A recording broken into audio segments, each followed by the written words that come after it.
Hello and welcome. I am Trish and this is Trish Talks. And on today's video, we're continuing our series on My Fixer-Upper. It's a whole house renovation project. I'll show you how we're creating an open concept floor plan between the living room, dining room, and kitchen. This is going to be a lot of fun, so let's get started. We've already demoed this space, so it's time to talk design. There are walls everywhere. Each room has walls and doors, cutting them off from the adjacent room. Since each room is small already, removing all of the walls and creating one large space makes the most sense to me. So as I discussed in the demo video, we lucked up. Since there isn't a second level to this house, the truss system was designed in such a way that it could handle large spans of space. However, we did add some additional structural support since the house was built in 1963. And you know what? It just made me feel a little bit more comfortable. Once the work was done, I needed to make a decision. These beams ran across the area but weren't structurally necessary since the drywall had been removed and I had no intention on putting drywall back up on the ceiling.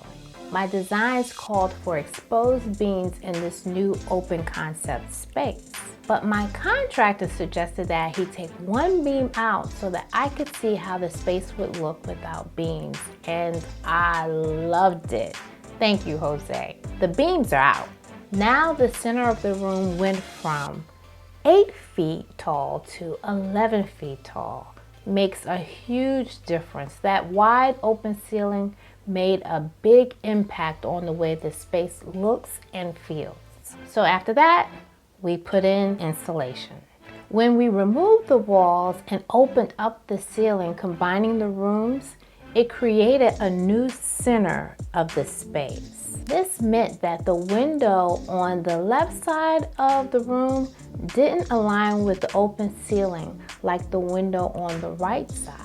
Since I absolutely need symmetry, the window on the left side had to move over. At that point, I also decided to buy new energy efficient windows for this space because it just made sense and it's something that we don't have to worry about in the future. Next, it's time to drywall, patch, and paint. Let me add a little note here. If you use a roller to paint your walls, let's say as a weekend project, that's okay.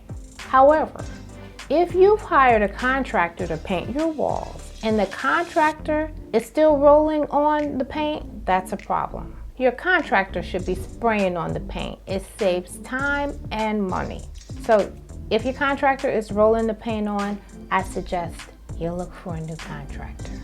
Now that we've removed the beams, I have this wonderfully big open wall. Initially, we were going to place the TV and console table on this wall. Now it makes perfect sense to place the TV on my new big wall. And that's because it can be viewed from every point in this space. So now when you walk into this room, this wall will be the focal point. And as you've heard me say, every room needs a focal point. So I will absolutely place the TV on this wall. But do I place a console table underneath the TV like I originally planned on the other wall? Or do I install an electric fireplace under the TV? That's my question to you, my renovator and interior design lovers. What do you think? What would look better here, a console table or an electric fireplace? I do have an issue for you to consider, however. There is an electric panel in the way. I inquired about moving the panel, but it would cost over $6,000 and that's just not in the budget. So I can easily hide the electric panel by placing a large console table beneath the TV. Or I can create a new design that allows me to install an electric fireplace under the TV and enable us to get to the electric panel when we need to. Now the second option will require some more upfront work and cost. And I guess the question is it worth it? So you tell me, what do you think? Should I place a console table under the TV or an electric fireplace? Leave your suggestion in the comment section below. And that's it. Thank you so much for watching. Please don't forget to hit that subscribe button and do share this video with a friend. See you next week. Bye for now.